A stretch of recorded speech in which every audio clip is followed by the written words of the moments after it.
युधिष्ठिर का भगवान श्री कृष्ण की आज्ञा से उनके साथ भीष्म जी के पास जाने का विचार। वैशंपायन जी कहते हैं, इस प्रकार संपूर्ण नगर की प्रजा को संतुष्ट करके वे भगवान श्री कृष्ण के पास गए और हाथ जोड़कर खड़े हो गए। उन्होंने देखा भगवान रत्नों तथा सुवर्ण से भूषित एक बड़े पलंग पर बैठे हुए हैं। उनकी श्याम सुंदर छवि नील मेघ के समान सुशोभित हो रही है। शरीर से तेज बरस रहा है और उनके अंग-अंग में दिव्य आभूषण शोभा पा रहे हैं। उनका पीतांबरधारी श्याम विग्रह स्वर्ण जटित नीलम के समान जान पड़ता है। वक्षः स्थल पर कौस्तुभ मणि चमक रही है। इस मनोहर झांकी की तीनों लोकों में कहीं भी उपमा नहीं है। दर्शन के पश्चात भगवान के निकट पहुंचकर राजा युधिष्ठिर मुस्कुराते हुए बोले, भगवन, आपकी ही कृपा से हमने राज्य पाया है। आपकी ही दया से हम विजयी हुए और धर्म से भ्रष्ट नहीं होने पाए। इस प्रकार राजा ने कई बातें कहीं, पर भगवान ने उनका कुछ भी उत्तर नहीं दिया। उस समय वे ध्यान मग्न हो रहे थे। उनको इस स्थिति में देखकर युधिष्ठिर ने कहा, भगवन, यह क्या, आप किसी का ध्यान कर रहे हैं? यह तो बड़े आश्चर्य की बात है। माधव, आपके रोंगटे खड़े हो गए हैं। शरीर जरा भी हिलता नहीं, बुद्धि तथा मन भी स्थिर है। आपका यह विग्रह काठ, दीवार और पत्थर की तरह निश्चेष्ट हो रहा है, हिलडुल नहीं रहा है। जहाँ हवा नहीं है, उस स्थान में जैसे दीपक की लौ कांपती नहीं, एक तार जलती रहती है, उसी तरह आप भी स्थिर हैं, मानो पाषाण की मूर्ति हूँ। यदि मैं सुनने का अधिकारी हूँ और यह मुझसे छिपाने की बात न हो, तो आप मेरे संदेह को दूर कीजिए। मैं आपकी शरण में आकर बारंबार याचना करता हूँ। पुरुषोत्तम, आप ही इस जगत को बनाने और बिगाड़ने वाले हैं। आप ही क्षर और अक्षर पुरुष हैं। आपका न आदि है, न अंत। आप सबके आदि कारण हैं। मैं आपका शरणागत भक्त हूँ तथा माथा टेक कर आपके चरणों में प्रणाम करता हूँ। आप मुझे इस ध्यान का रहस्य बता दीजिए। युधिष्ठिर की प्रार्थना सुनकर मन, बुद्धि तथा इंद्रियों को अपने-अपने स्थान पर स्थापित करके भगवान श्री कृष्ण मुस्कुराते हुए बोले, भैया, बाणशैया पर पड़े हुए भीष्म जी इस समय मेरा ध्यान कर रहे हैं, इसलिए मेरा भी उनमें मन लग गया है।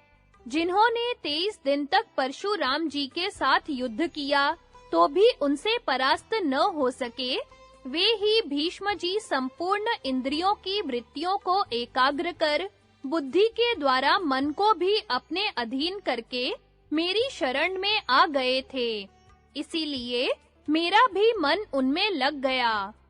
भगवती गंगा ने जिन्हें विधिवत अपने गर्भ में धारण किया, जिन्होंने महर्षि वशिष्ठ जी से शिक्षा पाई, जो संपूर्ण दिव्य अस्त्रों तथा अंगों सहित चारों वेदों के ज्ञाता हैं, संपूर्ण विद्याओं के आधार है, भूत, भविष्य और वर्तमान जिनकी दृष्टि के समान है, उन धर्मात्माओं में श्रेष्ठ भीष्म जी के पास इस समय मैं मन ही मन पहुंच गया था।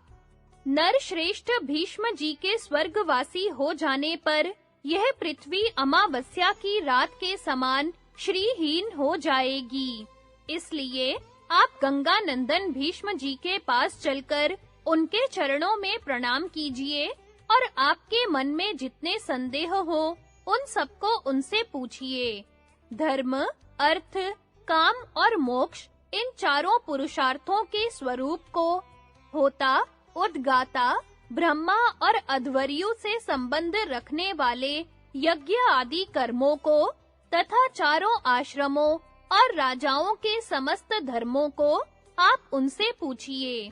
कौरव वंश का भार संभालने वाले भीष्म रूपी सूर्य जिस समय अस्त हो जाएंगे, उस समय सब प्रकार के ज्ञानों का प्रकाश नष्ट हो जाएगा। इसीलिए मैं आपको वहां चलने के लिए कहता हूँ। भगवान श्री कृष्ण की यथार्थ बातें सुनकर युधिष्ठिर का गला भर आया। वे नेत्रों से आंसू बहाते हुए कहने लगे, माधव, आप भीष्म जी का जैसा प्रभाव बतला रहे हैं, वह सब ठीक है। उसमें संदेह के लिए गुंजाइश नहीं है। मुझे भी उनका प्रभाव मालूम है। उनके महान सौभाग्य और प्रभाव के विषय में मैंने कई महात्मा ब्राह्मणों की बातें सुनी है। आप तो संपूर्ण जगत के विधाता ही हैं। आप जो कुछ कह रहे हैं, उसमें अन्यथा विचार करने की आवश्यकता नहीं है। भगवन, यदि आप मुझ पर अनुग्रह करना चाहते हो, तो आपको ही आगे करके हम लोग भीष्म जी के पास चलने का विचार करते हैं। सूर्य के उत्तरायण होते ही वे देवलोक में चले जाएंगे। इसलिए अब उन्हें भी आपका दर्शन मिलना ही चाहिए। धर्मराज की बात सुनकर मधुसूदन ने पास ही बैठे हुए सात्यकी से कहा, तुम रथ तैयार कराओ। आज्ञा पाकर सात्यकी शिविर से बाहर निकले और दारुक से बोले, भगवान श्री कृष्ण का रथ जोतकर लाओ। सात्यकी के कथनानुसार दारुक ने रथ जोतकर तैयार किया। भगवान के उस रथ में सब ओर सोना जड़ा हुआ था। उसका भीतरी भाग नाना प्रकार की अद्भुत मणियों से सजाया गया था। सूर्य की किरणों के पड़ने से उसकी आभा अत्यंत उद्दीप्त हो रही थी। उसमें शैब्य और सुग्रीव आदि घोड़े जुते हुए थे।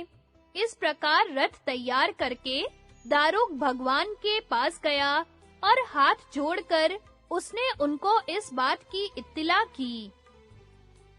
भीष्म द्वारा भगवान की स्तुति। राजा जन्मेजय ने पूछा, मुनिवर, बाणशैया पर पड़े हुए पितामह भीष्म जी ने किस प्रकार अपने शरीर का परित्याग किया? उस समय उन्होंने किस योग की धारणा की? वैशंपायन जी ने कहा, राजन, तुम पवित्र भाव से एकाग्रचित्त एवं सावधान होकर महात्मा भीष्म के देह त्याग का वृत्तांत सुनो। जब दक्षिणायन समाप्त हुआ और सूर्य उत्तर मार्ग पर आ गए, उस समय भीष्म जी ने ध्यान मग्न होकर मन को परमात्मा में लगाया। उनके आसपास अनेकों उत्तम ब्राह्मण विराजमान थे। वेदों के ज्ञाता व्यास, देवऋषि नारद, देवस्थान, वात्स्य, अश्मक, सुमंतु, जैमिनी, पैल, शांडिल्य, देवल, मैत्रेय, वशिष्ठ, कौशिक, हारीत, लोमश, दत्तात्रेय, बृहस्पति, शुक्र, चैवन, सनत कुमार, कपिल, वाल्मीकि, तुम्बुरु, कुरु, मौद्गल्य, परशुराम, तृणबिंदु, पिप्पलाद, वायु, संवर्त, पुलह, कच्छ, कश्यप, पुलस्त्य, क्रतु, दक्ष, पराशर, मरीचि, अंगीरा, काश्य, गौतम, गालव, धौम्य, विभांड, मांडव्य, धौम्र, कृष्णानु भौतिक, उलूक, मार्कंडेय, भास्करी और पूरण, ये तथा और भी बहुत से सौभाग्यशाली मुनि जो श्रद्धा, शम, दम आदि गुणों से संपन्न थे, भीष्म जी को घेरे हुए थे। इन ऋषियों के बीच में भीष्म जी ग्रहों से घिरे हुए चंद्रमा के समान शोभा पा रहे थे। शरशैया पर पड़े ही पड़े वे हाथ जोड़कर पवित्र भाव से श्री कृष्ण का ध्यान करने लगे। ध्यान करते-करते अत्यंत हर्ष में भर गए। उनके कंठ का स्वर स्पष्ट सुनाई देने लगा।